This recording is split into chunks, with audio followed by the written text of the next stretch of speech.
Hi గారు, welcome to our channel. ప్రస్తుతం మనతో పాటు దాము బాలాజీ గారు సీనియర్ జర్నలిస్ట్ ఉన్నారు. వారితో ఒకసారి మాట్లాడదాం. సో నమస్కారం సార్. నమస్తే. సార్, అర్చకులు రంగరాజన్ గారి పైన దాడి కేసులో ఎవరైతే దాడి చేశారో అది వీర రాఘవరెడ్డి అండ్ ఇంకొక అతని బృందంలో ఉన్న 6గురిని కూడా అరెస్ట్ చేయడం జరిగింది సార్. మరి ఇప్పుడు అసలు అంటే దాడి చేయడానికి గల ప్రధాన కారణం ఏంటి? పోలీసులు ఏం చెప్తున్నారు?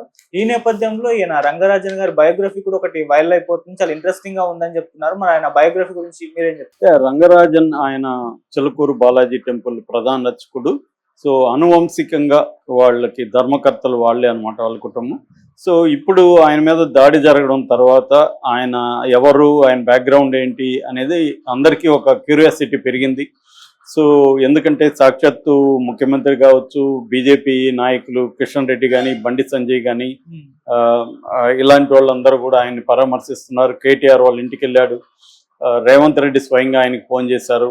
సో ఇలాగా అందరు అటెన్షన్ ఇప్పుడు ఒకసారి వచ్చింది. పవన్ కళ్యాణ్ కూడా దాని మీద స్టేట్మెంట్ ఇచ్చారు. సో ఎవరు ఈ రంగరాజన్ అన్న ఒక ఇది అందరిలో వస్తుంది. సో ఆయన బయోగ్రఫీ నేను కూడా కొంత సెట్ చేశాను, ఇంట్రెస్టింగ్ అనిపించింది. రెండవది అసలు ఈ దాడి పరిస్థితి ఏమైంది, ఎవరు ఈ దాడి చేసింది, ఇవన్నీ మనం చెప్పుకుందాం. సో ప్రధానంగా ఇప్పుడు ఏంటంటే అక్కడ మన police DCP Rajender Nagar DCP CH Srinivas నిన్న ప్రకటించాడు. సో ఇప్పటి వరకు వాళ్ళు మొత్తంగా 6 మందిని అరెస్ట్ చేశారు. మొత్తంగా 20 మంది వెళ్ళి వీళ్ళు 9వ తేదీన రంగరాజన్ ఇంటికి వెళ్ళి ఆయన మీద దాడి చేశారు. ఆయన తీవ్ర పద్యాలంతో బెదిరించి ఆ వీడియో కూడా తీసి తను ఈ వీర రాఘవరెడ్డి అనే అతను తన యూట్యూబ్ ఛానల్లో కూడా పెట్టుకున్నాడు. రామరాజ్యం అనే యూట్యూబ్ ఛానల్ ఉంది అతనికి, అట్లాగే వెబ్సైట్ కూడా ఉంది. సో వాళ్ళది ఒక సైలెంట్గా విత్ ఇన్ హిందూ రైట్ అంటారు మామూలుగా, హిందూ ఎక్స్ట్రీమ్ హిందూ మతతత్వవాదుల్లోనే వీళ్ళది ఇంకా ఎక్స్ట్రీమ్ అని చెప్పచ్చు. అంటే ఇతనికి బీజేపీ పట్ల కూడా కోపం ఉంది. ఇతను నాకు తెలిసి ఆ వీడియోలో చంద్రబాబును ఒకడినే పొగిడాడు, మిగతా జగన్ గారిని అందరినీ తిట్టాడు. సీఎం కొడుకులు వాళ్ళంతు చూస్తానని, న్యాయమూర్తులు అంతు చూస్తానని, తోలు తీస్తాను, న్యాయ వస్తాను, ఇవన్నీ కూడా వీడియోల్లో చూస్తే చెప్పుకోవచ్చు. గ్రహాలు నా కంట్రోల్లో ఉంటాయని కూడా చెప్తున్నాడు. అతనికి ఏమన్నా మతి భ్రమించిందని కూడా నాకు డౌట్ వచ్చింది. మైండ్ ఏదైనా ప్రాబ్లం ఉందేమో, అతనికి సైకాట్రిక్ హెల్ప్ కూడా కావాలి అన్న. ఎందుకంటే రీజనింగ్ లాజిక్గా ఉండేవాడు కూడా అలా మాట్లాడు, గ్రహాలను వీడి కంట్రోల్లో ఉండడం ఏంటి? సో ఇలాగ ఏదేదో మాట్లాడుతున్నాడు అతను. కొంత అతనికి మతి చెల్లించినట్టుగా ఉంది. అట్ ద సేమ్ టైం బాగా చదువుకొని శ్లోకాలు బాగా కంఠస్థం చేసినట్టుగా అర్థమవుతుంది. కానీ ఆ మీనింగ్ అతనికి ఏం తెలిసినట్టుగా అయితే నాకేం అనిపించలేదు.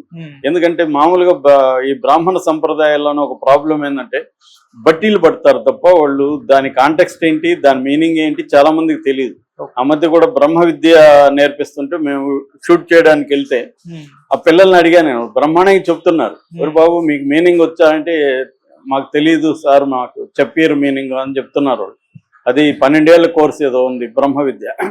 అలాగే వీళ్ళకి బట్టి దాని కాంటెక్స్ట్ ఏంటి, ఆ దాని మీనింగ్ ఏంటి, దాని ఇప్పుడు రిలవెన్స్ ఏంటి, ఇవాళ సమాజానికి దానికి అవసరం ఏంటి, ఇవన్నీ వాళ్ళకి చెప్తే కొద్దిగా బ్రాడ్ పర్స్పెక్టివ్ వస్తుంది. సో వీడికి అవేమి ఉండట్లేదు ఈ వీరరాఘవరెడ్డి అనే వ్యక్తికి. సో అతని పేరు కొవ్వూరి వీరరాఘవరెడ్డి అని చెప్తున్నారు. మణికొండలో అతను ఉంటున్నాడు. అతని నేటివ్ వచ్చి తూర్పుగోదావరి జిల్లాలో అన్నపర్తి మండలంలో కొప్పూరు అనే ఒక ఊరు అనమాట. ఆ ఊరు నుంచి ఇక్కడికి వచ్చి సెటిల్ అయ్యాడు. అతనికి ఆంధ్ర తెలంగాణ డిస్ప్యూట్లో కూడా అతను చాలా కామెంట్లు చేస్తున్నాడు. ఆ రకంగా తెలంగాణ వాళ్ళకి కూడా అతను అంటే కోపం వచ్చే రకంగా వీడియోలు ఉన్నాయి అనమాట. సో ఇవన్నీ మొత్తానికి అతన్ని అరెస్ట్ చేసి జైల్లోకి పెట్టారు. అట్లాగే ఇంకొక 5 మందిని అరెస్ట్ చేశారు. అందులో 2 మహిళలు, నిజామాబాద్, ఖమ్మం, ఈ 2 టౌన్లకు చెందిన మహిళలు కూడా ఉన్నట్టు డీసీపీ చెప్పారు. సో సీఎం కూడా సీరియస్గా ఉన్నాడు కాబట్టి ఖచ్చితంగా వాళ్ళకి మిగతా వాళ్ళని కూడా అరెస్ట్ చేసి జైలుకి పంపించే అవకాశం ఉంది. దాని తర్వాత వీడియో కూడా ఉంది కాబట్టి కరెక్ట్గా చేస్తే శిక్ష కూడా పడే అవకాశం ఉంది. సో ఏదేమైనా అది అత్యాయత్నం కింద నమోదు చేశారా ఏంటి, ఏం చేయబోతున్నారా అని చూడాలి. అది ఒకటి. ఇక రెండవది, ఈయన రంగరాజన్ బయోగ్రఫీ చెప్పుకోవాలంటే వీళ్ళ ఫాదర్ సౌందరరాజన్, ఈయన కామర్స్ లెక్చరర్ పనిచేసి తర్వాత ఉస్మానియా యూనివర్సిటీ రిజిస్ట్రార్ స్థాయికి వెళ్ళాడు. ఆ టైంలో ఏంటంటే వాళ్ళ వంశ పారంపర్యంగా ఈ చిలుకూరు బాలాజీ టెంపుల్కి ఈ సౌందరరాజన్ ఫ్యామిలీ ధర్మకర్తలుగా వస్తున్నారు. ఇప్పుడు కూడా సౌందరరాజ్ అనే దాని ధర్మకర్త.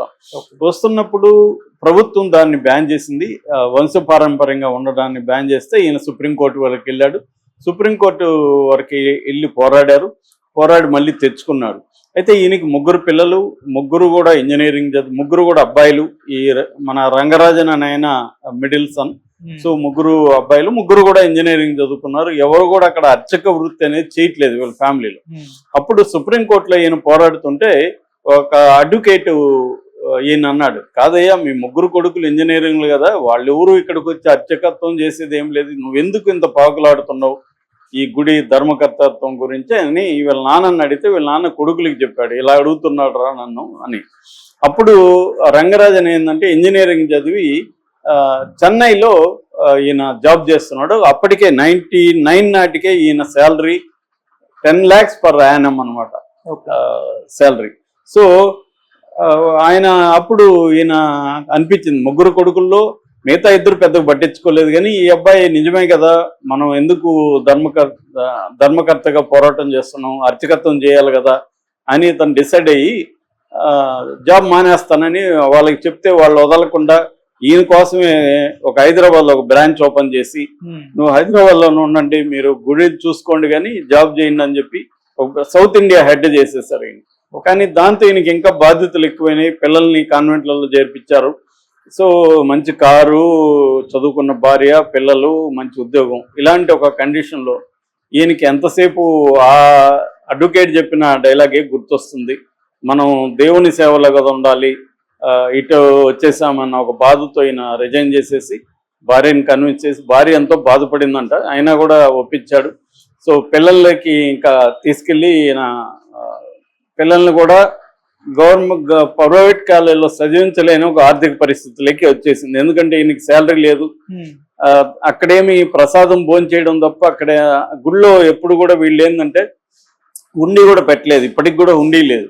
గుడికి ఒక పైసా ఎవరు ఇవ్వాల్సిన అవసరం లేకుండా ఈయన వీళ్ళ మెథడ్ అప్పటి నుంచి అలాగే ఉంది. అందుకని ఈయనకి ఆదాయం ఏం లేకపోతే పిల్లల్ని తీసుకెళ్ళి కేంద్రీయ విద్యాలయాల్లో చేర్పించేశాడు.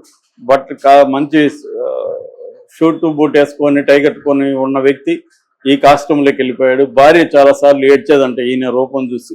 అలాగే అయిపోయి మొత్తానికి ఈయన ఇదయ్యాడు. అయితే ఈయన ఒక గుడిలో కానీ ఒక డిఫరెంట్ ఇది, ఎందుకంటే ప్రతి గుడిలో కూడా మనకి తెలుసు విఐపీలు, వివిఐపీలు, బ్రేక్ సేవలు, అవి ఇవి డబ్బులు కడితే ఇంత సేవ, అవన్నీ బోర్డులు కూడా పెట్టేసి ఉంటారు. మనకి చిన్న గుడిలో ఈ గుడి కూడా ఒక పెద్ద వ్యాపారం. కానీ ఈయన ఎక్కడ అవేమి లేవు, అందరికీ ఒకే ఇది. అప్పట్లో 1000 మంది కూడా వచ్చేవాళ్ళు కాదు. తర్వాత ఇప్పుడైతే వారాంతం అంటే వీకెండ్లో దాదాపు 40 నుంచి 50 మంది వస్తున్నారని చెప్తున్నారు. సో నేను ఇంటర్వ్యూ చూశాను. ఆయన ఎందుకు ఇవన్నీ ఇలా చేశాడు అనుకున్నప్పుడు ఆయన ఏం చెప్పారంటే, మేమంతా చిన్నప్పుడు దాని క్రిస్టియన్ మిషనరీ స్కూల్లో చదివాము. నేను బొట్లు పెట్టుకొని నామాలు పెట్టుకొని స్కూల్కి వెళ్ళేవాడిని. నిజానికి అది క్రిస్టియన్ మతంకి సంబంధించిన స్కూల్ అయినప్పటికీ నన్ను ఎప్పుడు అబ్జెక్ట్ చేయలేదు.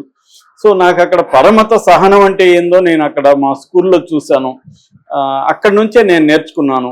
అంటే అన్ని మతాలని మనం సమాన దృష్టిలో చూడాలి, మన మతాన్ని మనం ఆచరించవచ్చు, మన దేవుళ్ళని మనం పూజించవచ్చు. అంత మాత్రాన ఇతర మతాల మీద ద్వేషం కానీ హేళన కానీ అవసరం లేదు అనేది నేను మా స్కూల్లో క్రిస్టియన్ దీంట్లోనే నేర్చుకున్నాను. వాళ్ళందరూ నా టీచర్లు కూడా నా దగ్గర మంత్రాలు చెప్పించుకొని విని ఆనందించేవాళ్ళు. అలా పెరిగాను నేను. సో నేను ఆ తర్వాత ఏంటంటే దీన్ని దేవాదాయ శాఖలకి ప్రభుత్వం ఆక్యుపై చేసుకొని యాదగిరిగుట్ట దేవస్థానంలో కలపాలనుకున్నప్పుడు కూడా ఈయన పోరాడి సాధించుకున్నాడు. ఇప్పటికి కూడా అది దేవాదాయ శాఖ దృష్టిలో లేదు. పైగా దానికి ఆదాయం లేదు. ఆదాయం ఉంటేనే గవర్నమెంట్ దీని మీద దృష్టి పెడుతుంది. ఆదాయం లేదు, ఎవరైనా ఉంటే దాన్ని డెవలప్ చేయడానికి ఎవరైనా కొద్దిగా పూనుకొని ఏదైనా చేసి ఉండదు తప్ప గుడికంటూ ఆదాయము ట్రెజరీ అవేమి లేవు కాబట్టి గవర్నమెంట్ కూడా వదిలేసింది. దాంతో ఈయన తన సిద్ధాంతాలు ఏవైతే ఉన్నాయి, తన సిద్ధాంతాలు కూడా ఆయన ఏం చెప్తున్నాడంటే, మాది సనాతనవాదాన్ని నేను ఆచరిస్తాను. అయితే నా దృష్టిలో సనాతనవాదం అంటే మూఢాచారాలు, మూఢనమ్మకాలని ప్రోత్సహించడం కాదు, స్త్రీల పక్ష దళితుల పట్ల వివక్ష కాదు, అంటరాంతనాన్ని ప్రోత్సహించడం కాదు, ఇవి లేని ఇదే సనాతనం. అని ఆయన చెప్తున్నాడు. ఒకసారి ఆయన ఒక దళిత సంఘం వాళ్ళు పిలిచారు. ఆ సంఘంలో ఈయన మాట్లాడుతున్నప్పుడు ఈయన ఒక ఎగ్జాంపుల్ చెప్పాడు. గుళ్ళోకి సనాతన ధర్మం దళితులను కూడా ఆహ్వానించింది గతంలో, ఈ మధ్య వచ్చినవే ఇలా మారాయి అని ఒక ఎగ్జాంపుల్ చెప్తూ శ్రీరంగం టెంపుల్లో, తమిళనాడులో ఉండే శ్రీరంగం టెంపుల్లో ఒక దళితుడిని గుళ్ళోకి రానివ్వలేదు పూజారి. ఆ దళితుడు ఏడుస్తూ బయట ప్రేయర్ చేస్తూ కూర్చున్నాడు. అప్పుడు ఆ దళితుడిని ఈ పూజారి గాయపరిచారు. ఆ గాయపడితే ఆ దళితుడికి నుదుటి నుంచి రక్తం గారింది. పూజారి లోపలికి వచ్చి చూస్తే గర్భగుడిలో దేవుడు నుదుటి నుంచి రక్తం గారింది. దాంతో ఆ పూజారి భయపడిపోయి అతన్ని భుజాల మీద తీసుకొచ్చి దర్శనం చేయించాడు. దీనిని శ్రీ వైష్ణవ సంప్రదాయంలో మునివాహన సేవ అంటారు. అలాంటిది ఉంది అని ఈయన చెప్తే అప్పుడు అందులో ఆ మీటింగ్కి వచ్చిన వాళ్ళలో ఒకరు ఛాలెంజ్ చేశారు, మీరు అలా ఒక దళితుడిని భుజాల మీద ఎక్కించుకొని వెళ్ళగలరా అని. ఖచ్చితంగా వెళ్తానని చెప్పి ఈయన తర్వాత మహబూబ్ నగర్ సంబంధించి ఒక దళితుడు ఆదిత్య అబ్బాయి పేరు, ఆ అబ్బాయిని భుజాల మీద తీసుకొని ఈయన గర్భగుడిలోకి తీసుకెళ్ళాడు. అప్పుడు అది సంచలనం కూడా అయింది. అప్పుడు దలైలామా కూడా ఈయనకు ఫోన్ చేసి అభినందించాడని చెప్తున్నారు. ఈయన ప్రకారం సనాతన ధర్మం కానీ హిందూ మతం కానీ ప్రధానమైన core essence of the religion ఏమంటాడంటే ఈయన అన్ని జీవుల్ని ప్రేమించడమే, అందరినీ ప్రేమించడమే, సకల జీవుల్ని ప్రేమించడమే మత సారము, హిందూ మత సారం అనేది నేను నమ్ముతున్నాను, అదే పాటిస్తున్నాను అని చెప్తున్నాడు. ఇలాంటి వ్యక్తులు అవసరం ఇవ్వాలన్న దీంట్లో. ఎందుకంటే మనకి తీవ్రమైన ద్వేషాన్ని పెంచి పోషిస్తున్నారు ముస్లింల మీద, క్రిస్టియన్స్ మీద. హిందువులకి అందరికీ వాళ్లే శత్రువులు ఉన్నట్టు. నిజానికి మన జీవితంలో ఉండే సమస్యలకి, ఏ రకమైన సమస్యలకు కూడా హిందూ ముస్లింలు క్రిస్టియన్స్ కారణం కారు. అది ఓన్లీ బీజేపీ రాజకీయ అవసరాల కోసం వాడుకునింది. దానివల్లనే ఇట్లాంటి ముఠాలు తయారవడానికి కారణం కూడా ఆర్ఎస్ఎస్, ఈ బ్యాచ్. ఎందుకంటే వీళ్ళు 100